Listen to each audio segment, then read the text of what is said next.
So we're starting a new series today, and the series is called We Imagine. And the message this morning is titled We Believe. So what I want to do is start us off with talking about faith this week. Next week we're going to look at prayer. We're going to look at how to give. We're going to look at how to be celebratory, and we're going to really look at what it means to commit. But today we're going to lay the foundation as we talk about faith. And I want to take you back about 12 or 13 years. I was just appointed to my first church in Iowa. I got in there, and the church was a little bit behind on its bills. And at the end of the year, the finance guy called me up. It was like December 29th, and he says, "Craig, we need to get $17,500 to make sure that we can pay our bills by." And that was a lot of money for us. It was a fairly small congregation, and he says, "There's a guy you need to go see. His name is George, and if you ask George, and if George likes you, George will actually write you out the check for the amount that we owe." And we had all our bills paid up, but we, as a United Methodist Church, we pay these things called apportionments. And what apportionments are is you give money to our denomination, and this goes to great stuff. It goes to support missionaries. It supports pastors of small churches that can't afford a full-time pastor, so there's some equitable compensation. It pays for our denomination, and it's good stuff, but we just didn't have the money to pay it. So I called George. I set up an appointment with him. I asked if I could come over. And George, this guy is he was in his late 80s, early 90s, I'm guessing. His wife lived in a skilled care facility. George lived in an assisted living place. I had met him before. What I did when I got there is I started with the A's, and I went all the way to the Z's, and I visited everybody. I didn't care if they were in kindergarten. I didn't care if they were 90 years old living in a skilled care facility. I had visited George before. I had visited his wife in the nursing home. I actually visited her a couple times. We used to go out there once a month and make visits. So I called him up. I said, "Hey, can I stop over and see you today?" And he goes, "Sure, come over whenever." And I went over there. I knocked on the door. He just said, "Come in." I walked in. And the first thing he says, "I know why you're here." He says, "How much is it?" I said, "Well, $17,500, but just make it out for 20. It's a nice round number. Gets us the next year to $2,500 head start." And he laughed. I didn't know what that laugh meant, but he laughed. So then I started to talk to him, and mostly just listening to him. And it was a fascinating conversation. This was a brilliant man. He was intelligent. He told me, how he was born, and he was born on a farm. And he said, "We were as poor as the dirt that we lived on." Sometimes we wondered where our next meal was going to be coming from. I remember there's times when, Mom and Dad weren't able to pay the bills, and they had to make some very tough choices. And, almost 80 years later, I could still sense the pain in this guy's voice. He told me how he never went to college for a day in his life. He told me how he failed his first business, and he had to file for bankruptcy. $36,000 he owed people, and he didn't have a nickel to his name. He said he almost failed again, and then finally some stuff started to work out, and at one time he had 3 jobs, and finally he figured out something that he could make some money at, and he says, "I made that first $50,000, and I thought I was rich." And he said, "I remember that I still owed some people some money." He says, "Even though the government says that I don't owe these people this money anymore, I still owe some people some money." And he said he paid back all that $36,000. He knew who he owed and how much he owed, and he paid him back the money plus 10% interest. I look at this man, and I think, this is a man of integrity. And then he talked about, how he's taken some risk and how he's taken some opportunities in his life. And, but then he started to talk about some regrets that he had. He says, we had all these resources, and I just wish that, we would have done some more things. He says, I got these kids, and sometimes I was working so hard, and I just didn't really get to know them, and they live all over the country now, and I never get to see them. And he told me about something that he always wanted to do, and he never got around to doing it. And he says, I sit in here, and I wait for the preacher to come a couple times a year. Some other people come and visit me once in a while, but a lot of times I just sit in this chair, and I wonder what might have been if I would have done some of these things. It was getting close to the time the bank closed, and he's actually the one that brought it up. He says, the bank's closing, and you got to get this check to the bank. And he gave me the check, and I didn't even look at it. And he says, do you want to know how you're going to look at it? You want to know how much it's for? And I joked around. I said, well, I already know how much it's for. And I looked later, and he wrote out the check for the $20,000. But you know what? The the least important thing I got that day was this little piece of paper that said Grace United Methodist Church. You know, God can take care of $20,000. The church was going to survive. You know, the money would have got there sometime. You know, this was a case of the parishioner teaching the pastor about life. It was the parishioner teaching the pastor about faith, about regret. Now, y'all are listening to this sermon right now because this applies to you, doesn't it? There's not a single one of us in this room that doesn't have an unrealized dream. There's not a single one of us that has a goal that hasn't been accomplished yet. There's not a single one of us that has a vision that is totally outstanding, that has totally not come to fruition. You know, this applies to us. You know, this is real life. This is a real man. We're real people. Now, one of the things I want you to know is that God is very interested in your future.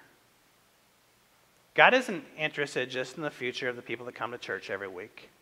God isn't interested just in the future of the good people. God is interested in your future, and you means everybody. At one time, you were God's idea. God is never going to give up on something that was his idea. God is interested in you. Now, yesterday, my soccer team right now is playing in the state cup, and I went to register the team yesterday morning, and I was a little bit behind on getting some of the insurance stuff filled out, and I wasn't able to go pick up the packet like on Thursday night, so they had a second registration on Saturday morning. So I had all the paperwork, and me and the woman were going through all the names and the player cards, and this guy comes up, and he totally budged in line, and I assume he was the boss of the whole tournament or the boss of the soccer association, and he says, "Okay, I've got something that's more important than him right now." Now, I thought about that for a second, and I said, something's more important than me. Now, it turns out that if you were up at 7 o'clock in the morning yesterday, there was frost on the ground. And the city of Omaha wouldn't let the soccer players get on the fields until the frost had melted. And he says, I need you to send out an email or a text message to all the coaches telling them not to get on the fields until they have permission to do so. Now, I still remember those words a day later. He says, there's something more important than me. Now, in God's language, there is nothing more important than you. There's no frost on the grass. There's no field that needs to be preserved. You are the most important thing to God. You're never going to hear God saying something like this. There's something more important than him that I have to do. You are the most important thing that there is to God. Now, I want you to listen to this verse. It's Jeremiah 29, verse 11. Now, here God is speaking to you. He's not speaking to everybody else. He's not speaking to people in Israel a long time ago. He is speaking to you. Verse 11, it says, "For I know the plans that I have for you." Okay, one word we need to stop and look at there is the word plans. It doesn't say, I know the plan that I have for you. There's no single pigeonholed plan that God has for us. God has plans, plural, for us. God has dreams for us. God has goals for us. God has visions for us. "For I know the plans that I have for you," says the Lord. They are plans, plural again. They are plans for good and not for disaster. The plans that God has for you, the most important thing to God, are good and not for disaster. They are to give you a future and a hope. Now, I believe that the most important thing of life is a threefold progression that we go through. And that is A, discovering the plans that God has for us. B, embracing the plans that God has for us. And C, living out the plans that God has for us. When we can do these things, discover, embrace, and live out the plans that God has for us, our life will be unlike our life has ever been before. Now, Jesus says this in the Lord's Prayer, and we can find this a couple places. You find it once in Matthew, and you find it once in Luke. Jesus says it like this, and we prayed it a little bit ago. Jesus says, that thy kingdom come, that thy will be done on earth as it is in heaven. So Jesus doesn't say, this is Mark's plan, be done. He doesn't say it's Kathy's plan, be done. He doesn't say it's Tom's plan, be done. Jesus says that thy will be done here on earth as it is in heaven. Jesus knows this threefold part of life is to discover the will of God, embrace the will of God, and then live out the will of God so that his work and his will can be done. Now, I want to go to Joel chapter 2, verse 28. Now, this tells us how God speaks to us. God doesn't speak to some people because they've been to school for a little bit longer than others. God doesn't speak to other people because they're better than others. God speaks to all of us. And we find this in Joel chapter 2, verse 28. Here, God says through the prophet Joel, I will pour out my spirit upon all people. The word there is all, everybody. I will pour out my spirit upon all people. Your sons and daughters, they will prophesy. Old people will dream dreams, and your young will see visions. There's not a single one of us that's too young. There's not a single one of us that's too old to understand and discover and embrace and live out what God's will and God's plans are for our life. Now, what's going to happen is that God's will generally happen when our passions and our skills and our desires meet the world's deepest need. That is going to be God's will and God's plans at its absolute finest. When the things that we like to do, the things that we do, when the things that we do well, when those things intersect with the world's deepest needs and the world's deepest hurts. Now, let's look at this with Nehemiah in chapter 1, verses 3 and 4. Here, the Bible says this, and they said to me, and this is Nehemiah speaking here, things are not going well for those who have returned to the province of Judah. They're in great trouble and disgrace. The wall of Jerusalem has been torn down, and the gates have been destroyed with fire. Now his passion, Nehemiah's passion, was the people of Israel. And he heard that this city had been broken down. The walls were down, and the gates were burned, and the city was no longer safe. And this absolutely broke his heart, because this put into great peril the people that he loved the most. So we find in verse 4 Nehemiah's reaction. When I heard this, I sat down and I wept. When I heard this, I sat down and I wept. In fact, for days I mourned and I fasted and I prayed to the God of heaven. So his passion was the people of Israel. The people of Israel needed their walls rebuilt. And it was God's will that Nehemiah lead this process. It kind of goes like this. Do we have anyone in here that, anyone that plays golf or tennis? Raise your hand. There's nothing to be ashamed of. Raise your hand. You should be proud that you're a golfer or a tennis player. Okay, so you're golfing, and you got this club, and you line up like this, and you take the swing, and you hit it. Now, every once in a while, you hit this thing called a sweet spot. Any golfers ever hit that sweet spot before? Yeah, not as many hands, but some of you have. Or in tennis, you play tennis, you got your forehand, and sometimes you hit it in the right spot, or you can, do it with your backhand. And sometimes you just hit the ball where it's intended to be hit. You hit it on the perfect spot on the racket or the perfect spot on that club, and the ball goes exactly where you intended it to go. And you can even feel that it's the right thing. Now, when we live in the sweet spot of life, our greatest interests and our greatest skills and our greatest desires will meet the world at its greatest need. And life just seems to make sense when we live in that kind of sweet spot. Now I want to go back to the goals and dreams and visions. I'm under the assumption that y'all are like me, and you have some unfulfilled goals. You have some dreams that haven't come true yet. You have some visions that just haven't come to fruition. Yeah, I'm assuming that you're like me in that area, and we get these dreams, and we can get these visions, and we can get these goals from a couple places we think biblically. One of them is they can just be our dreams, and they can be our desires, and they can be our goals. And when these goals are consistent with God's character, we can move forward and hope to live in that sweet spot. Maybe we just know that we have to get healthy because God didn't intend for people to live like we're living.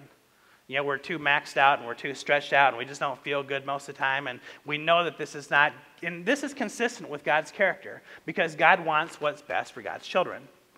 For some of us, we may think, okay, I've got to get out of debt. And we know that this is consistent with God's character as well.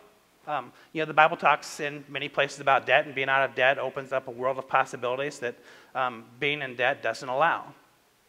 Maybe for some of us it's to see a part of the world that God has created that we have not yet seen yet. And we can assume that that is going to be consistent with God's character and God's desires for us. Maybe for some of us, it's starting something that we haven't started yet, or finishing something that we haven't finished. Now, that's going to be part of the way that we get our dreams and our goals. The other way is going to be actually hearing from God.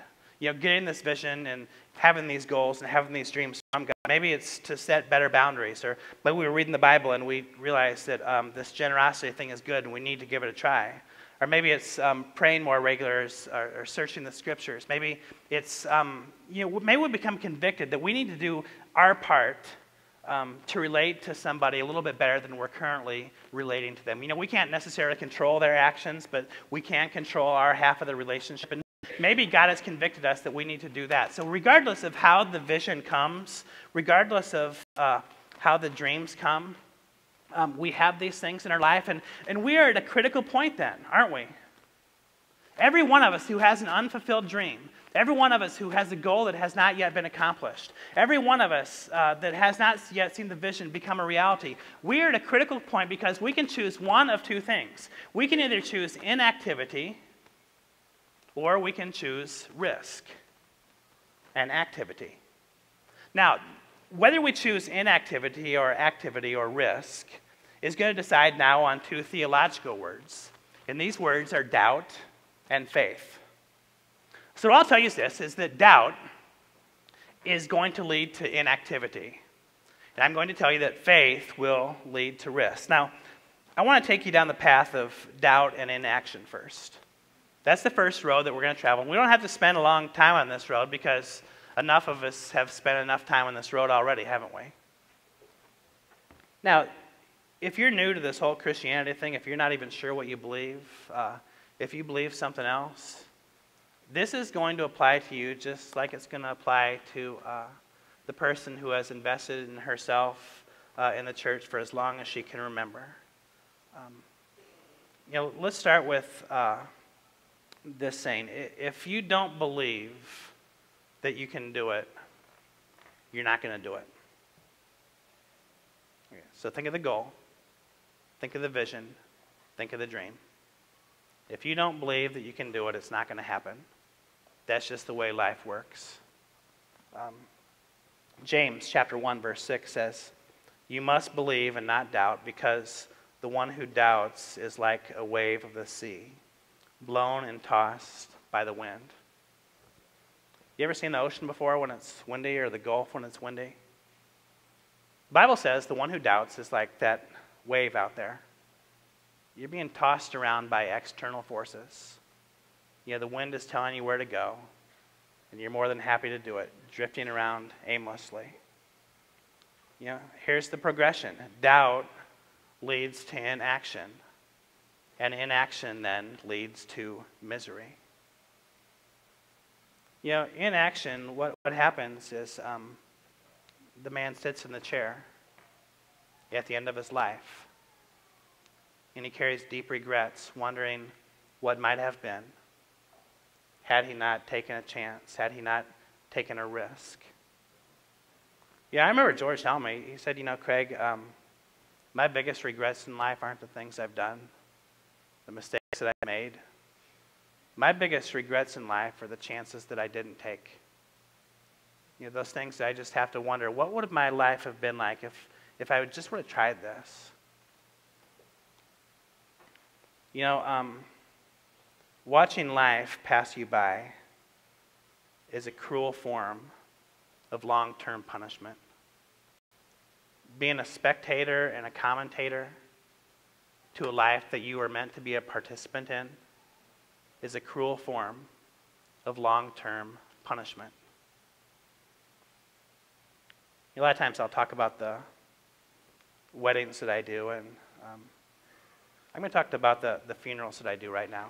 I don't do too many of them anymore. I've done over 100 of them in my life, but because our congregation is so young, I don't do a lot of them anymore. And I've done funerals for everyone from a baby who's less than a day old to a man who was over 100 years old. And we've done funerals for people that many of us know. There's something I've learned as I talk to people at the end of their life, and there's something I've learned as I talk to families of people at the end of their life. And it's this: the greatest tragedy is not when a person dies too young. The greatest tragedy is when a person of any age dies who has never lived. Søren Kierkegaard, he wrote this. He says, "To dare is to lose one's footing momentarily. Not to dare," and then he continues, "not to dare is to lose oneself." Now, that's deep, but I want you to think about it. To dare is to risk losing one's footing momentarily. Not to dare is to risk losing oneself. Now, we live in a culture where short-term satisfaction there's signals that are sent that this is the way that life should be lived. We live in a culture of instant gratification. If we buy something, we expect some instant gratification. Long-term wholeness and long-term value is something that we don't embrace as much as the short-term instant gratification. Now, short-term, what Kierkegaard is saying is that when we risk, what we're doing is we're risk losing our footing momentarily. We're risking to fail. We're risking to fall. We're risking to stumble. Now that's not much of a risk. And what he would continue is long-term, not taking any risk at all. This is losing your total self. What this is sitting at the chair at the end of your life. Maybe it's sitting in the chair in your present life, wondering what might have been had we had a little faith and taken a risk. Now I'm going to look at the other alternative. Alternative number one is doubts. We just let those doubts get in our minds, and we doubt ourselves, and we doubt God, and we doubt the goodness of humanity. And then because of those doubts, we have inaction, and then because of those inactions, we have long-term misery. Life has passed us by. We're that wave in the ocean drifting aimlessly. Now the alternative is this. The alternative is action. Now, faith is got to come before action. You got doubt, inaction, misery. You got faith. You got risk, and you got reward. Now, faith is like this. Faith says something like this: if you believe it, you can do it. Fear says if you don't believe it, you can't do it. Faith says if you believe it, you can do it. Here's the deal. The dreams that you have, they can come true. The visions that you have, they can become a reality. The goals that you have, they can be accomplished. Now, what faith will lead to, if we believe that we can do it, what faith will eventually lead to is risk. And we find that Paul says this in 2 Corinthians chapter 5, verse 7. When Paul says that we walk by faith and not by sight.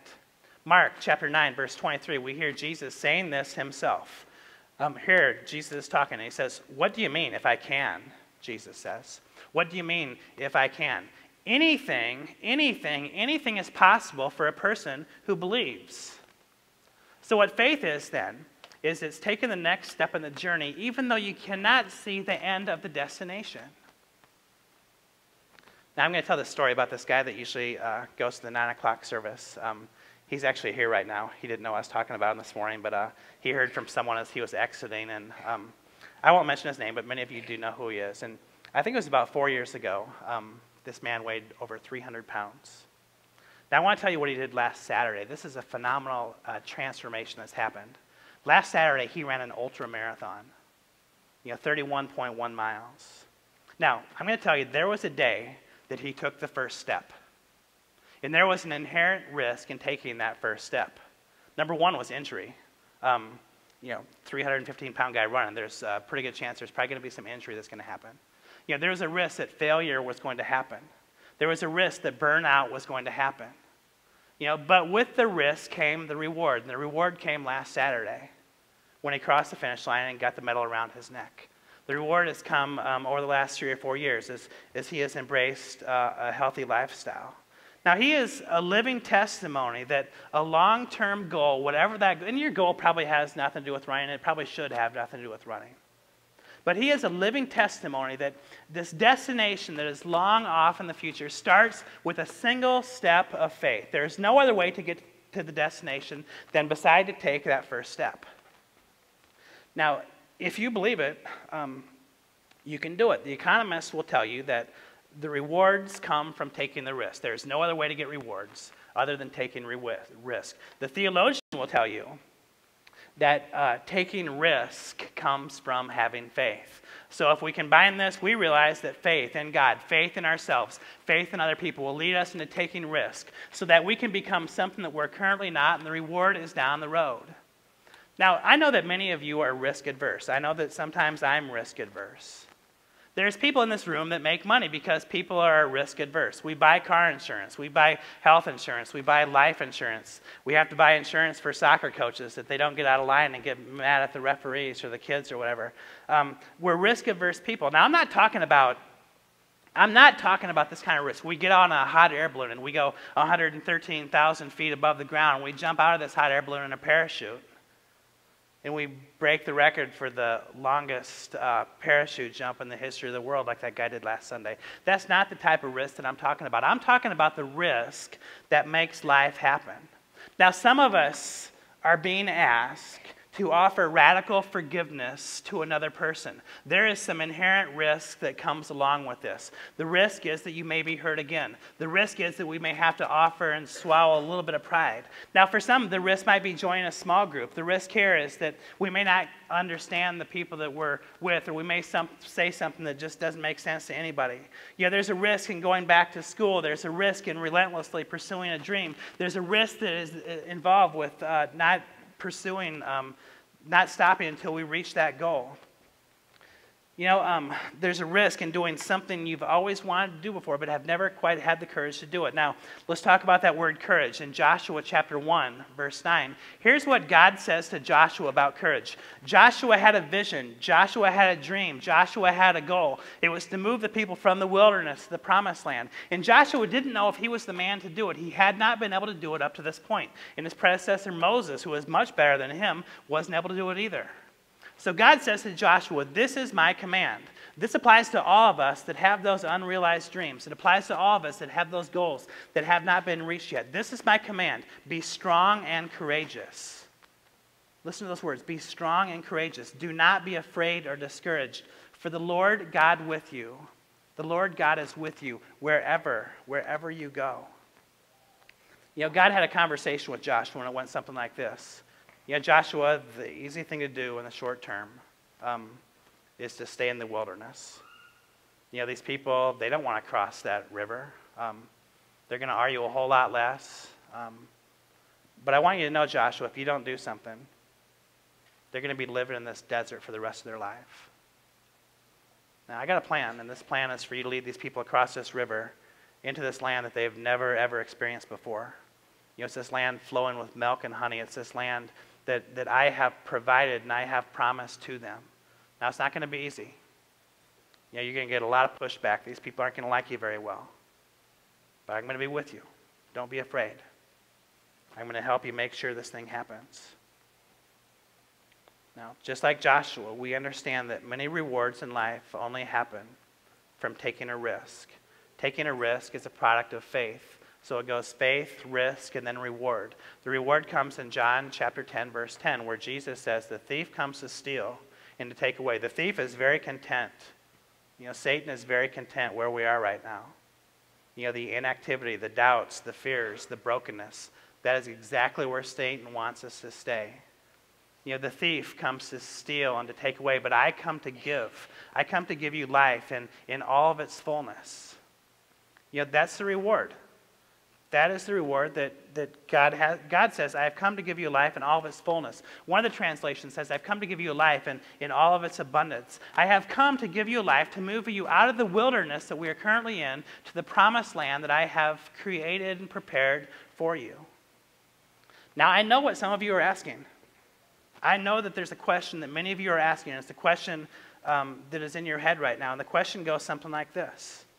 What if I don't succeed? What if I fail? What if I stumble? What if I completely humiliate myself? What if I get hurt? This is the question that you're asking, and I got two responses. And the reason I know that some of you are asking this question is that's a question that I ask myself. What if it doesn't work out? What if I make a complete fool of myself? What if I fail yet again? Now, I got two things for us. Number one is that we remember a little bit of short-term pain is a whole lot better than long-term misery. That's the first thing we learn. The second thing we learn is that we get back up and we try it again. We get back up and we try it again with more vigor and passion than we've ever tried it before. And maybe we try something a little bit different because what we were trying wasn't quite the right thing. So we're going to try something a little bit different, and we get up and we try that again. You know, the soccer team I'm coaching, we're in the state cup tournament, and it's been a season that started in August, and we started the season. It was 100 degrees out. It hadn't rained for months, and I remember we played our first game. We lost that game 9-1. We weren't even competitive. You know, every other game we've played so far, we've competed pretty well. We've won 3 of the last 4 games. We had a last regular season game on Friday night. We won that one 10-1. You know, so we go into this tournament, and all the kids were so excited. And we got there, and our first game was at 8 o'clock yesterday morning. And it was a really interesting time to play soccer because if you were up that early yesterday, you know that the grass was frozen. And it was like playing hockey on a soccer field. Like these kids would kick the ball, and it would just roll right over the ice. There was like no friction to slow the ball down. You know, at the end of the game, we lost. We lost by a few goals. I sat the kids down, and we had 2 more games that we had to play yesterday. There's another game this afternoon. And I sat the kids down, and I said, here's the deal, guys. You lost. You know, you tried hard, you played well, but you lost. Now, you're a better team than that game you just played. Now, the game that you just played has no indicator. It has no predictor of the game that we're going to play at 12:30. Because we lost this morning, it doesn't mean that we're going to lose this afternoon. In the game we play at 12:30, it has no correlation to the game that we're going to play at 5:30. Yeah, so they came back and they won the next game. And then we had to play a team that had beaten us handily earlier in the year. You know, 1 loss at this point. There's no chance of us going to the championship game.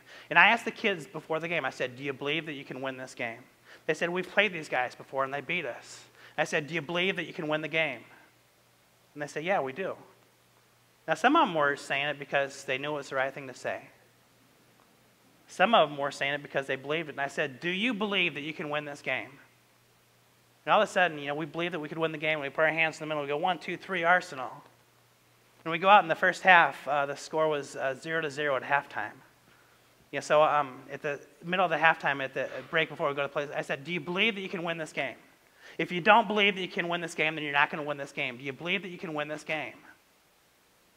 And these kids looked at me with their big brown eyes and their big blue eyes, and they said, we can do it. We can do it. You know, 1, 2, 3, Arsenal. You know, the game was over, 1-0, and we won the game. Now, there's another game they got to win today to get to the championship game, and I don't care if they win the next game or not. If they go to the championship, it doesn't matter because they got something far more possible. They got something far more important than a medal around their neck. They know this truth of life that if you believe it, you can do it. If you don't believe it, you can't do it. I want to talk about one guy that discovered this. His name was Peter. In the Gospel of Matthew, chapter 14,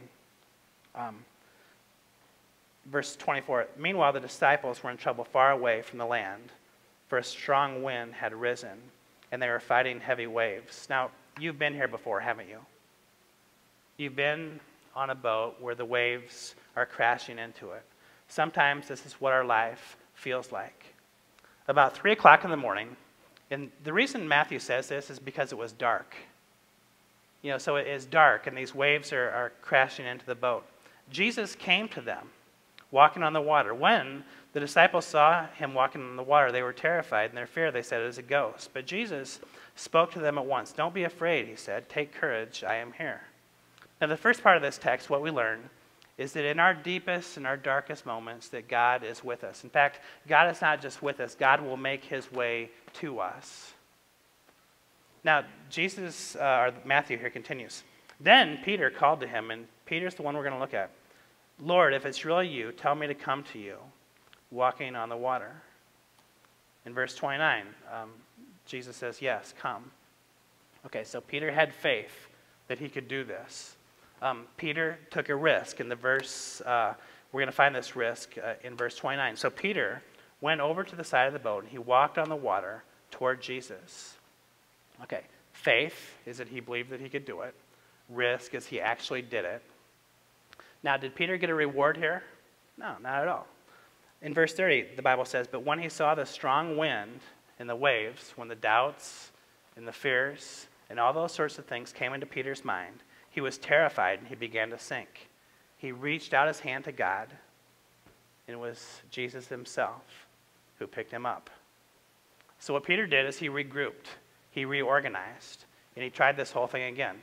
Later in his life, Jesus said to Peter, he says, you're going to deny me 3 times. And Peter says, no way, I'm not going to deny you once. You guys know the story. I've talked about it before. Jesus was denied by Peter 3 times. Okay, so now we go to the book of Acts.